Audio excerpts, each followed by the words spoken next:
Hello, and hope everyone is having a good day so far. Today is Wednesday, October 14th, 2020. My name is Sonal Patel, and this is the Paint the Medical Picture podcast series. Do you need more information on compliant coding for breast biopsies? Well, this is the episode for you. Welcome to episode number 6. This episode discusses the OIG's Work Plan updates for September 2020, as well as the arrival of my new CPT coding book for 2021, my Trusty Tips on fine needle aspiration biopsies, just in time for October, since it is Breast Cancer Awareness Month, and some wise words from our late, great cultural anthropologist, Margaret Mead. If you checked me out on LinkedIn, you know I'm all about compliance and protecting our physicians and valued healthcare professionals when it comes to the business of medicine. I hope this week with me brings you enough to take back to your organization, to want to dive in deeper, to use my tips and best practices to ensure success. I hope this podcast will help you boost the quality of documentation capture and improve coding accuracy as you help your providers paint the medical picture. If you like what you're hearing, go ahead and hit that subscribe button now so you don't miss an episode. Please write in a review and rating on Apple Podcast or wherever you listen to my podcast. I'd really love your support. Now, a quick disclaimer. Before I get started on the episode, this podcast episode and Nexsen Pruet podcast series do not constitute legal advice, but I am fortunate to work with sound healthcare attorneys at Nexsen Pruet. And as their consultant, I have over 10 years of experience in front office, back end, coding, and billing for multi-specialty physicians, compliance, and auditing for both E&M and surgical operative reports. Again, the opinions and insights throughout are mine alone, and they in no means constitute legal advice.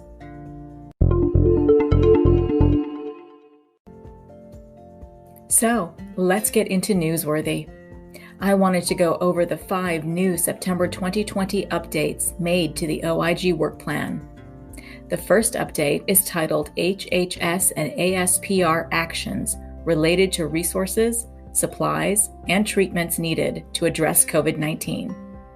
Here, through the Office of Evaluation and Inspections, HHS may take a variety of actions in response to an emerging infectious disease, including, but not limited to, actions related to resources, supplies, and treatments needed to address COVID-19. This study will examine actions taken by HHS, including the Office of Assistant Secretary for Preparedness and Response, the ASPR, to protect public health in response to the COVID-19 pandemic. The final report is expected in fiscal year 2021. The second update is for infection control at home health agencies during the COVID-19 pandemic. Here, the Office of Audit Services is auditing home health agencies, HHAs, for how infection control has been handled during these past months. Some background. The coronavirus that causes the respiratory disease COVID-19 is especially dangerous for adults aged 65 years and older and those with underlying medical conditions. Medicare beneficiaries receiving home health services may be at a high risk of developing severe illness from COVID-19. Home health services are covered for the elderly and the disabled under the Medicare program. Home health services may include skilled nursing care, physical therapy, speech-language pathology, occupational therapy, and medical supplies. Home health agencies must meet certain requirements to participate in the Medicare and Medicaid programs, including meeting infection prevention and control standards. On March 10, 2020, CMS issued a state survey director's letter titled Guidance for Infection Control and Prevention Concerning Coronavirus Disease COVID-19 in Home Health Agencies. This letter was intended to provide HHAs with guidance on addressing the outbreak and minimizing transmission.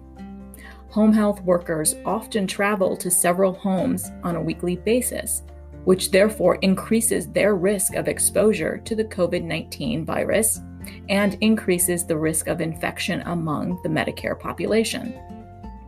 HHAs must maintain a coordinated agency-wide program for the surveillance, identification, prevention, control, and investigation of infectious and communicable diseases. They will interview corporate officers from the 3 HHA providers with the largest market share in 2019, as well as HHAs that have recently been cited by CMS for infection control and prevention deficiencies to determine the extent to which their infection control and prevention policy and procedures comply with CMS guidance regarding COVID-19. The final report is expected to be issued in fiscal year 2021. The third update is for the review of the Food and Drug Administration's contract closeout actions. This is another audit from the Office of Audit Services. As one of the largest contracting agencies in the federal government, HHS performed contracting actions, which included awards and modifications, totaling almost $26.5 billion in fiscal year 2019.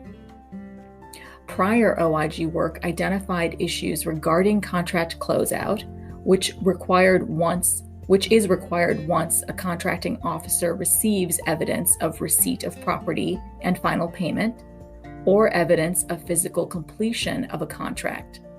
The closeout process generally provides a last chance to detect and recover improper contract payments, as well as delayed closeout poses a financial risk to agency funds. Also, the closeout process involves, number one, it ensures that goods and services were provided as intended. Number two, it validates final costs and payments. And number three, it frees excess funds for possible use elsewhere. They will also determine whether the FDA closed contracts in accordance with the Federal Acquisition Regulation and departmental guidance. They will also determine whether the FDA identified contracts when they became eligible for closeout. This report is also expected to be issued in fiscal year 2021. The fourth update is for the Medicare Advantage organizations, the MAOs, use of ordering provider identifiers for program integrity oversight. The Office of Evaluation and Inspections is conducting this work. Now, National Provider Identifiers, NPIs, for ordering providers are essential for safeguarding the program integrity of durable medical equipment, prosthetics, orthotics, and supplies, otherwise known as DME-POS, clinical laboratory services, imaging services, and home health services in Medicare. However, CMS does not require Medicare Advantage organizations to collect NPI numbers for ordering providers. In past work, the OIG found that although nearly 2/3 of MAOs encounter data records that they submit to CMS for DME-POS, clinical laboratory, imaging, and home health services reviewed, did not include the NPI numbers for the ordering provider. But almost all MAOs have the ability to collect ordering provider NPI numbers, and that many MAOs do in fact collect this data. OIG recommended that CMS require MAOs to submit ordering provider identifiers. This issue brief will determine the extent to which MAOs conduct oversight of DME-POS, clinical laboratory services, imaging services, and home health services using ordering provider identifiers. The final report will be issued in fiscal year 2021. Now, the last update is for NIH-funded clinical trials reported to clinicaltrials.gov. This is the last report for September 2020 conducted by the Office of Audit Services. The National Institutes of Health, the NIH, provides funds to awardees to conduct clinical trials involving human subjects. These trials are intended to evaluate the effects of drugs or medical devices regulated by the FDA, as well as other interventions that are not regulated by the FDA. Clinical trials are vital to medical advances because they test new and existing health-related interventions, helping us understand whether they are safe and effective for humans when used as intended.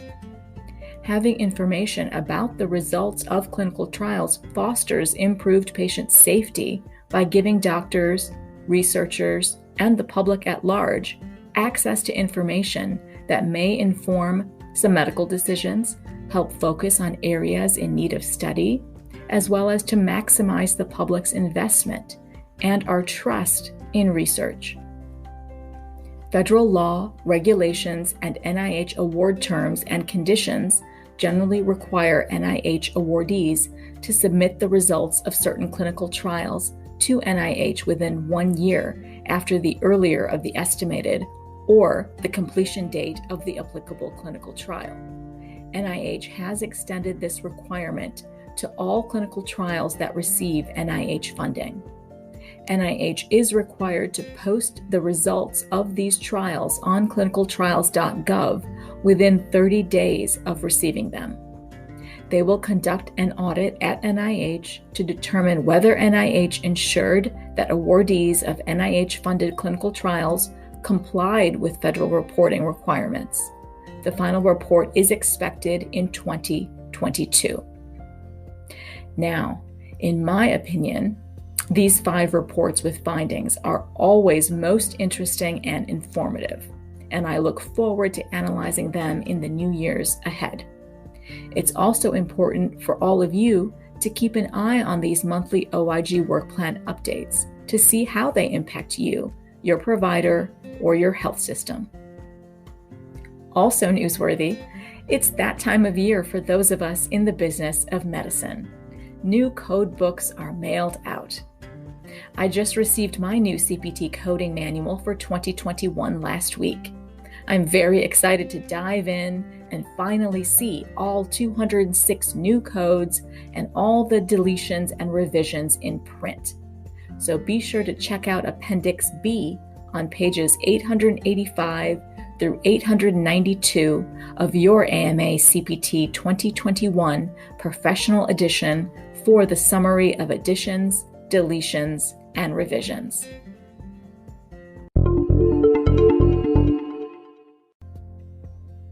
And now, it's time for my best practice tip in Trusty Tip. October is Breast Cancer Awareness Month, so I thought it very fitting to discuss fine needle aspiration, FNA, biopsies to make sure you are understanding the code descriptions and how to compliantly code and bill for these surgical services. So, what is a FNA breast biopsy? Well, it involves a very thin, hollow needle attached to a syringe, which is used to withdraw the aspirate, which is a small amount of tissue or fluid from an area on the breast that looks suspicious. This biopsy sample is analyzed to see if cancerous cells are within it. If the area can be felt, the physician can guide the needle while feeling it. If the lump cannot be felt with any ease, the needle can be watched on an ultrasound screen as it approaches the area. This is known as ultrasound-guided biopsy. Other forms of imaging guidance are also used in FNA procedures. There's also fluoroscopic guidance, computed tomography or CT guidance, and magnetic resonance or MR guidance. FNA procedures are usually outpatient procedures. CPT provides coding guidance that must be adhered to. They state, FNA biopsy procedures are performed with or without imaging guidance, as I stated above. When more than one FNA biopsy is performed on separate lesions at the same session, same day, same imaging modality, use the appropriate imaging modality add-on code for the second and subsequent lesions. when more than one FNA biopsy is performed on separate lesions at the same session, same day, using different imaging modalities, report the corresponding primary code with modifier 59 for each additional imaging modality and corresponding add-on codes for subsequent lesions sampled. Do note, this detailed instruction applies regardless of whether the lesions are ipsilateral, which means same side, or contralateral, which means the opposite side to each other, and or whether they are in the same or different organs or structures. When FNA biopsy and core needle biopsy are both performed on the same lesion, same session, same day, using the same type of imaging guidance, do not report separately the imaging guidance for the core needle biopsy. When FNA biopsy is performed on one lesion and core needle biopsy is performed on another separate lesion, same session, same day, using the same type of imaging guidance, both the core needle biopsy and the imaging guidance for the core needle biopsy may be separately reported with modifier 59. When FNA biopsy is performed on one lesion and core needle biopsy is performed on another separate lesion, same session, same day, using different types of imaging guidance, both the core needle biopsy and the imaging guidance for the core needle biopsy may be reported with modifier 59. And CPT Assistant also gives us more instruction on reporting. CPT code 10021 and CPT add-on code 10004 are reported when imaging guidance is not used for the first lesion and each additional lesion. CPT codes 10005 through 10012 describe the FNA biopsies performed with imaging guidance. Imaging guidance is included or bundled into these codes and should not be reported separately. Follow the parenthetical notes under the codes. There is a wealth of coding direction in these parenthetical notes. Remember, an FNA biopsy is performed when material is aspirated with a fine needle and the cells are examined cytologically. It would be incorrect to report an FNA biopsy code for aspiration only. Remember, pay close attention to your provider's operative report. When the documentation paints the medical picture with clarity and vibrancy from the onset of care, a certified medical coder can abstract the often complex breast FNA biopsy procedure codes with accuracy.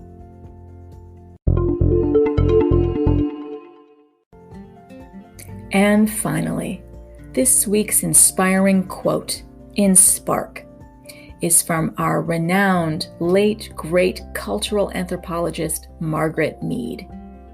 Never doubt that a small group of thoughtful, committed citizens can change the world. Indeed, it is the only thing that ever has. I think this describes exactly the people involved here, the change movement we are seeing in this space of healthcare, from shifting from volume of services to the value of those services, and the focused concentrations on quality over quantity. We are striving towards meaningful shifts in the clinical documentation integrity space and therefore improving coding capture with improved accuracy. I am happy Margaret Mead's impacts on our collective culture still burn brightly in all of us today. So that wraps up today's episode. I'd love to hear your questions and comments. You can always direct message me on LinkedIn or voice message me on the Anchor app. And if you would like to inquire about my consultant services, you can always reach me through my email address at nexsenpruet.com. I'll leave links to everything in the show notes below. Please continue staying safe and healthy, practice safety for one and all during our collective life in the time of coronavirus. Hope you join me next Wednesday for episode 7 in the Paint the Medical Picture podcast series. Thank you for listening in on today's episode, and I hope every week with me brings you closer to helping your providers paint a masterpiece. See you next Wednesday. If you want more information from me, go ahead and follow me on LinkedIn or send me an email at sonalpatel@nexsenpruet.com for all my consulting services in medical coding, auditing, and compliance. Thank you.